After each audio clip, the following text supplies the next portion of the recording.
नमस्कार, आप देख रहे हैं न्यूज इंडिया। आपके साथ मैं हूं अभिषेक। नमस्कार, आपके साथ मैं हूं सुरभि तिवारी और अब नजर डाल लेते हैं सुपरफास्ट खबरों की ओर।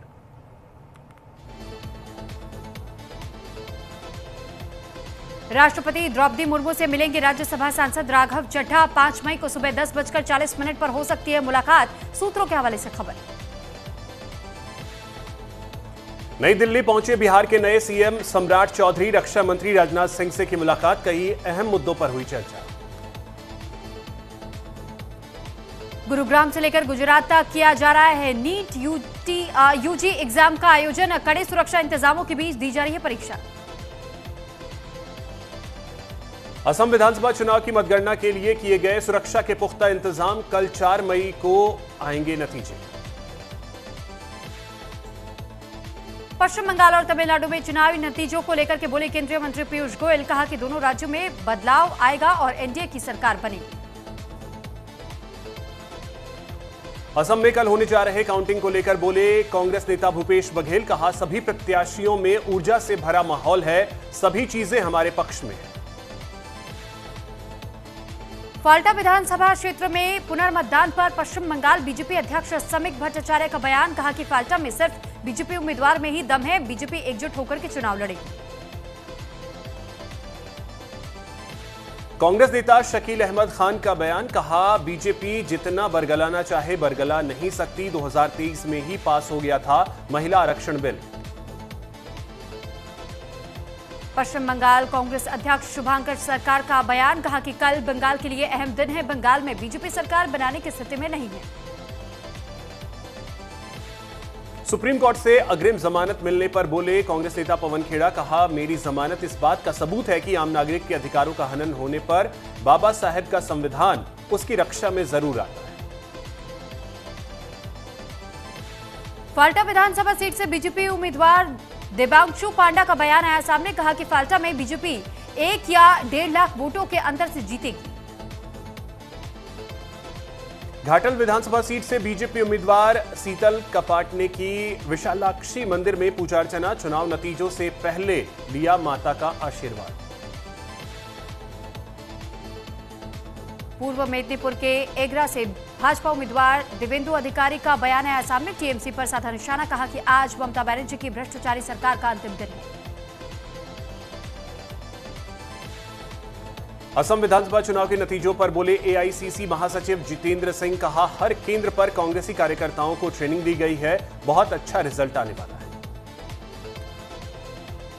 एंटली विधानसभा क्षेत्र से टीएमसी उम्मीदवार संदीपन साहा का बयान। कहा कि हम 5 साल लोगों के साथ रहते हैं और उनके लिए काम करते हैं। बीजेपी के उम्मीदवारों को लोग पहली बार देख रहे हैं। न्यू गुवाहाटी विधानसभा क्षेत्र से बीजेपी उम्मीदवार दीपलू रंजन का बयान। कहा, हमें पूरा विश्वास है कि पहले के सभी रिकॉर्ड तोड़कर इस बार बीजेपी एनडीए असम में सत्ता में आएगी। बीजेपी नेता शहनवाज हुसैन का बड़ा बयान। एग्जिट पोल कर रहा है कि असम में फिर से बीजेपी की सरकार बनने वाली है और कांग्रेस के ख्वाब अधूरे रहने वाले हैं। शहनवाज हुसैन बोले, हम भारी बहुमत से असम में चुनाव जीतेंगे और फिर से सरकार बनाएंगे। पश्चिम बंगाल में भी कमल खिलकर रहेगा। यूपी के उप मुख्यमंत्री ब्रजेश पाठक ने कहा कि पश्चिम बंगाल में जो कुछ बूथों पर फिर से चुनाव हो रहा है वहां भी बीजेपी आगे बढ़ रही है और बीजेपी सभी जगह प्रचंड बहुमत के साथ ही सत्ता में आएगी। केंद्रीय मंत्री अर्जुन राम मेघवाल ने कहा, 5 राज्यों में चुनाव हुए हैं, 5 ही राज्यों में बीजेपी का प्रदर्शन बहुत अच्छा रहने वाला है। बीजेपी नेता शहजाद पूनावाला का बयान। कल हमने फिर से देखा कि दुर्भाग्यपूर्ण तरीके से तृणमूल कांग्रेस के गुंडों ने लोगों को धमकाने का काम किया, डराने की पूरी कोशिश की। शहजाद पूनावाला बोले, 4 मई को यह सब हिंसा खत्म होने वाली है। टीएमसी ने लगातार DDD फॉर्मूला अपनाया है। डी से धमकाना, ड्रामा करना और डाइवर्ट करना। टीएमसी को हार के लिए कोई बहाना बनाना जरूरी है। शहजाद पूनावाला ने कहा कि टीएमसी का भयतंत्र समाप्त होने जा रहा है और लोकतंत्र की जीत होने वाली है। बीजेपी नेता आरपी सिंह ने कहा, 3 राज्यों असम, पश्चिम बंगाल और पुडुचेरी में स्थिति बिल्कुल साफ है। तमिलनाडु में हम गठबंधन के साथ सरकार बनाएंगे। आरपी सिंह ने कहा कि केरल में अच्छे नंबर के साथ हम जीतेंगे। लोगों ने हमें भरपूर आशीर्वाद दिया। बंगाल में इस बार चमत्कार होने जा रहा है। बिहार बीजेपी अध्यक्ष संजय सरावगी ने कहा, अपराधियों को बख्शा नहीं जाएगा। मुख्यमंत्री ने कहा है कि अपराधियों को माला पहनाना नहीं, माला चढ़ाना है। बंगाल चुनाव पर बोले बीजेपी नेता तरुण चुग, निष्पक्ष चुनाव बहुत जरूरी है। चुनाव आयोग लगातार चुनाव की निष्पक्षता के लिए कदम उठाता है। सभी राजनीतिक पार्टियों को उसका स्वागत करना चाहिए। तरुण चुग ने कहा कि कुछ पार्टियों ने मत की बजाय वंशवाद को लोकतंत्र के रूप में चुन लिया है और वे लोकतंत्र का गला दबाने की कोशिश कर रहे हैं। पश्चिम बंगाल के मेदिनीपुर से बीजेपी उम्मीदवार शंकर कुमार गुच्छैत ने अपने परिवार के साथ मां मनसा मंदिर में पूजा अर्चना की और ये कहा कि मैंने आज यहां पूजा की, कल बंगाल में बीजेपी की सरकार आ रही है। बीजेपी उम्मीदवार राकेश सिंह ने मंदिर में पूजा करने के बाद कहा, जनता के दिल में हम लोग पहुंचे हैं। अत्याचार के खिलाफ लोगों ने वोट किया है। बंगाल में हमें 170 से 180 सीटें मिल रही हैं। दक्षिण 24 परगना के फाल्टा में भारी सुरक्षा तैनात। फाल्टा में लोकल लोगों ने कल टीएमसी नेताओं की कथित धमकियां और मारपीट के खिलाफ में किया था विरोध। ईसी ने कहा कि 21 मई को नए सिरे से चुनाव कराए जाएंगे। बीजेपी सांसद राहुल सिन्हा ने चुनाव आयोग के फाल्टा विधानसभा क्षेत्र में फिर से मतदान कराने पर कहा, बाकी जगहों पर चुनाव साफ सुथरे तरीके से हुए हैं, किसी जगह से कोई शिकायत नहीं आई। राहुल सिन्हा ने कहा है कि फाल्टा में अभिषेक बैनर्जी के गुंडे लोगों को बीजेपी को वोट नहीं देने देते। कई सालों से लोग वोट नहीं दे पाए। राहुल सिन्हा ने टीएमसी पर बोला हमला। टीएमसी के गुंडों ने ईवीएम पर टेप लगाकर चुनाव साफ तरीके से नहीं होने दिया, इसलिए चुनाव आयोग ने फाल्टा का चुनाव रद्द किया है। फाल्टा से टीएमसी का सफाया हो जाएगा। बीजेपी उम्मीदवार शंकर घोष ने चुनाव नतीजों से पहले सिलीगुड़ी के मां काली मंदिर में पूजा अर्चना की। बंगाल में बीजेपी की जीत के लिए मां का आशीर्वाद दिया। बीजेपी उम्मीदवार शंकर घोष ने कहा कि हम यहां पश्चिम बंगाल के लिए देवी काली का आशीर्वाद लेने आए हैं। मां काली की कृपा से कल हम सरकार बनाएंगे। बिहार के उप मुख्यमंत्री विजय चौधरी ने निशांत कुमार की सद्भावना यात्रा पर कहा कि उनको पूरी पार्टी की ओर से शुभकामनाएं। पार्टी के सभी लोग उत्साहित हैं। निशांत कुमार की यात्रा सफल होगी। जेडीयू नेता निशांत कुमार ने अपनी सद्भावना यात्रा पर कहा, हमने इसका नाम सद्भावना यात्रा दिया है। इसका यही मतलब है कि सबको साथ लेकर चलना है। निशांत कुमार की सद्भावना यात्रा पर बोले जेडीयू नेता श्रवण कुमार, यात्रा शानदार होगी। निशांत कुमार जमीनी स्तर की सच्चाई को परखेंगे। छत्तीसगढ़ के उप मुख्यमंत्री विजय शर्मा ने कांकेर आईईडी ब्लास्ट में 4 सुरक्षा कर्मियों की मौत पर कहा, एक डम को रिकवर करते हुए हमारे 1 निरीक्षक और 3 आरक्षक शहीद हुए हैं। मैं अपने चारों जवानों को श्रद्धांजलि अर्पित करता हूं। पश्चिम बंगाल के खड़गपुर से बीजेपी उम्मीदवार दिलीप घोष ने कहा कि फाल्टा में लोग कई साल से वोटिंग नहीं कर पाते थे, इसलिए चुनाव आयोग ने वहां पहले से ही सख्ती की है। दिल्ली में रन फॉर सन का आयोजन किया गया। ऊर्जा मंत्रालय के सचिव संतोष कुमार सारंगी ने अंतर्राष्ट्रीय सूर्य दिवस पर हरी झंडी दिखाई। बीजेपी नेता रामकृपाल यादव ने कहा कि कल बंगाल के चुनाव परिणाम आएंगे और वहां तृणमूल कांग्रेस सत्ता से जाएगी और बीजेपी आएगी। रामकृपाल यादव बोले, बंगाल में हमारी सरकार बनेगी। बंगाल की जनता ने ममता बनर्जी को बाय बाय कर दिया।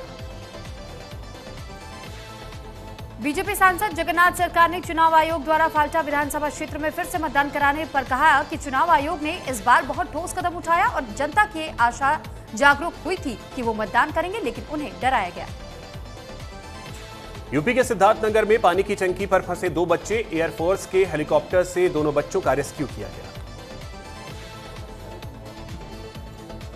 सिद्धार्थनगर जिला मजिस्ट्रेट शिवश रप्पा ने बताया कि 2 बच्चे टंकी पर फंस गए थे। एयरफोर्स से हम लगातार संपर्क में थे, जिनकी मदद से हेलीकॉप्टर से बच्चों को रेस्क्यू कर लिया गया। बच्चे सुरक्षित और स्वस्थ हैं।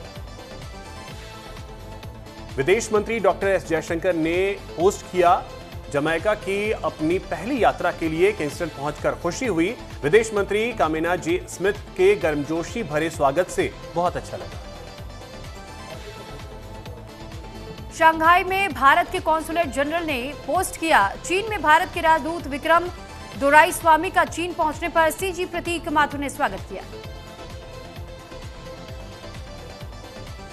हज के किराए में बढ़ोतरी को लेकर बोले केंद्रीय अल्पसंख्यक मामलों के मंत्री किरेन रिजिजू। कहा, हज कमेटी ऑफ इंडिया के जरिए हज पर जाने वालों के लिए सिर्फ $100 की बढ़ोतरी हुई है और प्राइवेट ऑपरेटरों के लिए $150 की बढ़ोतरी हुई। हज 2026 हवाई किराए में बढ़ोतरी पर बोले सपा सांसद मोहिबुल्लाह नदवी। कहा कि ये बहुत दुर्भाग्य की बात है, बिना किसी नियम और विनियम के हज यात्रियों पर किराया थोपा गया है। मणिपुर के विष्णुपुर में चोंगलाओबी घटना में मारे गए 2 बच्चों का 25 दिन बाद हुआ अंतिम संस्कार। 7 अप्रैल को घर पर बम फेंके जाने से हुई थी 2 बच्चों की मौत। हाराडूला पहुंचा शहीद डीआरजी जवान कांस्टेबल संजय गढ़पाले का शव। राजकीय सम्मान के साथ में दी गई अंतिम विदाई। कांके नारायणपुर सीमा पर आईटी ब्लास्ट में थी शहीद। अंतिम दर्शन के लिए उमड़ी सैकड़ों की भीड़। जम्मू कश्मीर में लगमा के पास भारी भूस्खलन के चलते बंद हुआ बारामूला उरी नेशनल हाईवे। सड़क पर मलबा आने से बंद हुआ रास्ता। मलबा हटाने का काम जारी। दिल्ली के शाहदरा के विवेक विहार में 4 मंजिला इमारत में लगी भीषण आग। 9 लोगों की मौत। दमकल की गाड़ियां मौके पर मौजूद।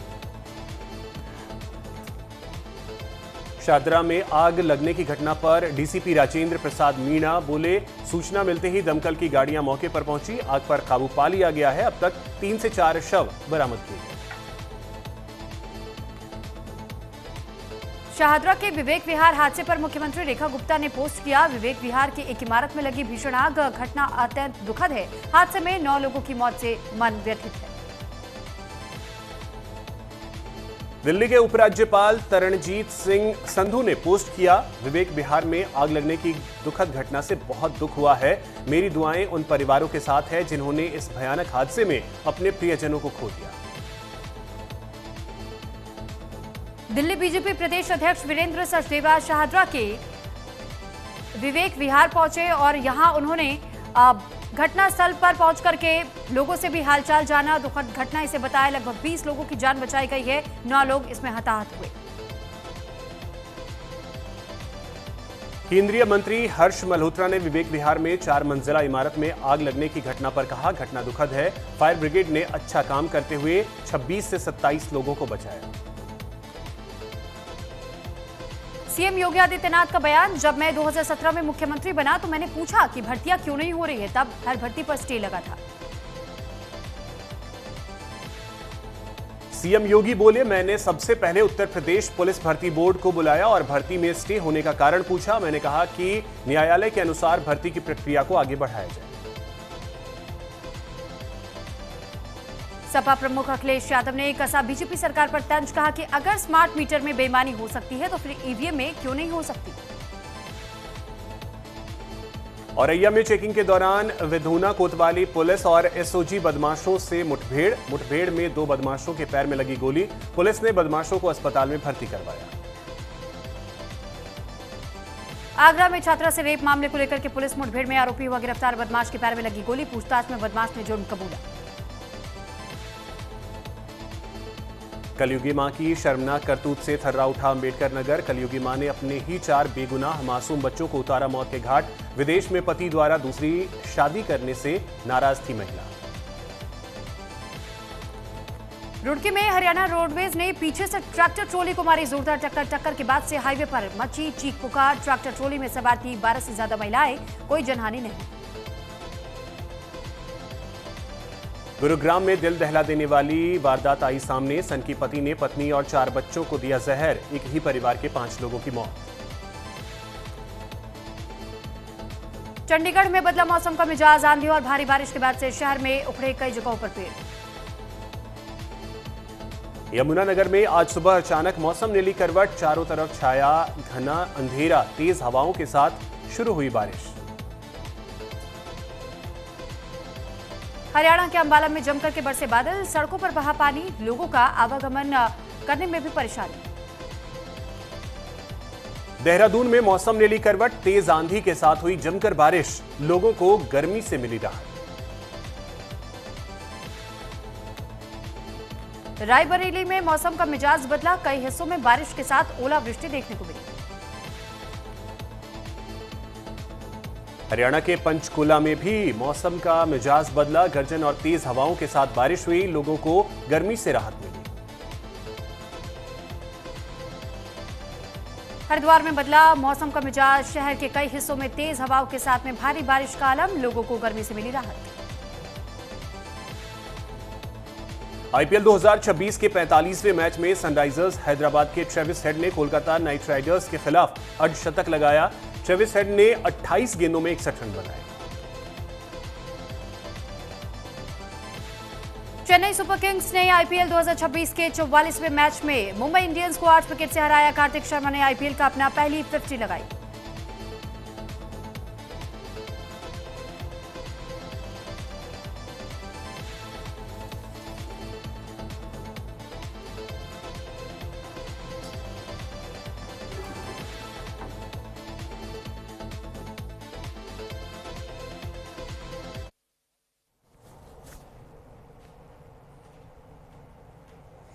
और अब चलिए खबरों को विस्तार से देखते हैं। एक बड़ी खबर आपको बता दें, ओलंपियन